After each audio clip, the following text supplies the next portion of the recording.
remain. Chapter 25 Revelations. Spargo turned on his disreputable and dissolute companion with all his journalistic energies and instincts roused. He had not been sure, since entering the King of Madagascar, that he was going to hear anything material to the Middle Temple murder. He had more than once feared that this old gin-drinking harridan was deceiving him for the purpose of extracting drink and money from him.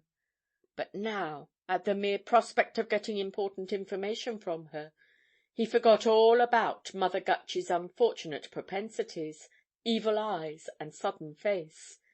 He only saw in her somebody who could tell him something. He turned on her eagerly. "You say that John Maitland's son didn't die?" he exclaimed. "The boy did not die," replied Mother Gutch. "And that you know where he is?" asked Spargo. Mother Gutch shook her head. "I didn't say that I know where he is, young man," she replied. "I said I knew what she did with him."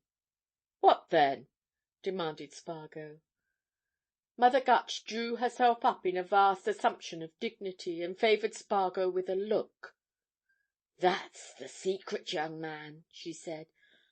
"I'm willing to sell that secret, but not for 2 half-sovereigns and 2 or 3 drops of cold gin.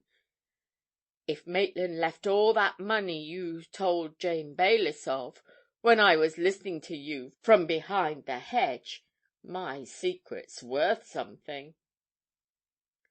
Spargo suddenly remembered his bit of bluff to Miss Bayliss. Here was an unexpected result of it. "Nobody but me can help you trace Maitland's boy," continued Mother Gutch, "and I shall expect to be paid accordingly. That's plain language, young man." Spargo considered the situation in silence for a minute or two. Could this wretched, bibulous old woman really be in possession of a secret which would lead to the solving of the mystery of the Middle Temple murder? Well, it would be a fine thing for the Watchman if the clearing up of everything came through one of its men. And the Watchman was noted for being generous, even to extravagance, in laying out money on all sorts of objects. It had spent money, like water, on much less serious matters than this. "How much do you want for your secret?" he suddenly asked, turning to his companion. Mother Gutch began to smooth out a pleat in her gown. It was really wonderful to Spargo to find how very sober and normal this old harridan had become. He did not understand that her nerves had been all a-quiver and on edge when he first met her, and that a resort to her favourite form of alcohol in liberal quantity had calmed her and quickened them. Secretly he was regarding her with astonishment as the most extraordinary old person he had ever met, and he was almost afraid of her as he waited for her decision. At last Mother Gutch spoke. "Well, young man," she said, "having considered matters, and having a right to look well to myself, I think that what I should prefer to have would be one of those annuities, a nice comfortable annuity, paid weekly, none of your monthlies or quarterlies, but regular and punctual, every Saturday morning. Or Monday morning, as was convenient to the parties concerned. But punctual and regular. I know a good many ladies in my sphere of life as enjoys annuities, and it's a great comfort to have 'em paid weekly." It occurred to Spargo that Mrs. Gutch would probably get rid of her weekly dole on the day it was paid, whether that happened to be Monday or Saturday. But that, after all, was no concern of his, so he came back to first principles. "Even now you haven't said how much," he remarked. £3 a week," replied Mother Gutch. "And cheap, too." Spargo thought hard for 2 minutes. The secret might lead to something. This wretched old woman would probably drink herself to death within a year or two. Anyhow, a few hundreds of pounds was nothing to the watchman. He glanced at his watch. At that hour, for the next hour, the great man of the Watchman would be at his office. He jumped to his feet, suddenly resolved and alert. "Here, I'll take you to see my principals," he said. "We'll run along in a taxicab." "With all the pleasure in the world, young man," replied Mother Gutch, "when you've given me that other half-sovereign. As for principals, I'd far rather talk business with masters than with men, though I mean no disrespect to you." Spargo, feeling that he was in for it, handed over the second half-sovereign, and busied himself in ordering a taxi-cab. But when that came round, he had to wait while Mother Gutch consumed a third glass of gin, and purchased a flask of the same beverage to put in her pocket. At last he got her off, and in due course to the Watchman office, where the hall porter and the messenger boys stared at her in amazement, well used as they were to seeing strange folks, and he got her to his own room and locked her in, and then he sought the presence of the mighty. What Spargo said to his editor and to the great man who controlled the fortunes and workings of the Watchman, he never knew. It was probably fortunate for him that they were both thoroughly conversant with the facts of the Middle Temple murder, and saw that there might be an advantage in securing the revelations of which Spargo had got the conditional promise. At any rate, they accompanied Spargo to his room, intent on seeing, hearing, and bargaining with the lady he had locked up there. Spargo's room smelt heavily of unsweetened gin, but Mother Gutch was soberer than ever. She insisted on being introduced to proprietor and editor in due and proper form, and in discussing terms with them before going into any further particulars. The editor was all for temporizing with her until something could be done to find out what likelihood of truth there was in her. But the proprietor, after sizing her up in his own shrewd fashion, took his two companions out of the room. "We'll hear what the old woman has to say on her own terms," he said. "She may have something to tell us that is really of the greatest importance in this case. She certainly has something to tell. And, as Spargo says, she'll probably drink herself to death in about as short a time as possible. Come back, let's hear her story."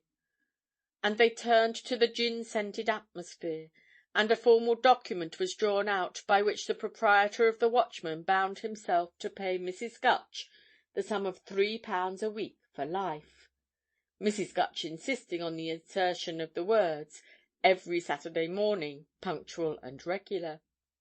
And then Mrs. Gutch was invited to tell her tale. And Mrs. Gutch settled herself to do so, and Spargo prepared to take it down word for word. "Which the story, as that young man called it, is not so long as a monkey's tail, nor so short as a Manx's cat's, gentlemen," said Mrs. Gutch, "but full of meat as an egg. Now, you see, when that Maitland affair at Market Milcaster came off, I was housekeeper to Miss Jane Bayliss at Brighton. She kept a boarding-house there in Kemp Town, and close to the sea-front, and a very good thing she made out of it, and had saved a nice bit, and having, like her sister, Mrs. Maitland, had a little fortune left her by her father, as was at one time a publican here in London, she had a good lump of money, and all that money was in this here Maitland's hands, every penny. I very well remember the day when the news came about that affair of Maitland robbing the bank. Miss Bayliss, she was like a mad thing when she saw it in the paper, and before she'd seen it an hour she was off to Market Milcaster. I went up to the station with her, and she told me then before she got in the train that Maitland had all her fortune and her savings, and her sister's, his wife's, too, and that she feared all would be lost." "Mrs. Maitland was then dead," observed Spargo, without looking up from his writing block. She was, young man, and a good thing, too," continued Mrs. Gutch. "Well, away went Miss Baylis, and no more did I hear or see for nearly a week, and then back she comes and brings a little boy with her, which was Maitland's. And she told me that night that she'd lost every penny she had in the world, and that her sister's money, what ought to have been the child's, was gone too. And she said her say about Maitland. However, she saw well to that child. Nobody could have seen better. And very soon after, when Maitland was sent to prison for 10 years, her and me talked about things. 'What's the use,' says I to her, 'of your letting yourself get so fond of that child, and looking after it as you do, and educating it, and so on?' I says. 'Why not?' says she. 'Tisn't yours,' I says. 'You haven't no right to it,' I says. 'As soon as ever its father comes out,' says I, 'he'll come and claim it, and you can't do nothing to stop him.' Well, gentlemen, if you'll believe me, never did I see a woman look as she did when I says all that, and she up and swore that Maitland should never see or touch the child again, not under no circumstances whatever." Mrs. Gutch paused to take a little refreshment from her pocket-flask, with an apologetic remark as to the state of her heart. She resumed presently, apparently refreshed. "Well, gentlemen, that notion about Maitland's taking the child away from her seemed to get on her mind, and she used to talk to me at times about it, always saying the same thing, that Maitland should never have him. And one day she told me she was going to London to see lawyers about it, and she went, and she came back, seeming more satisfied. And a day or two afterwards there came a gentleman who looked like a lawyer, and he stopped a day or two, and he came again and again, until one day she came to me and she says, 'You don't know who that gentleman is that's come so much lately,' she says. 'Not I says, 'unless he's after you.' 'After me?' she says, tossing her head.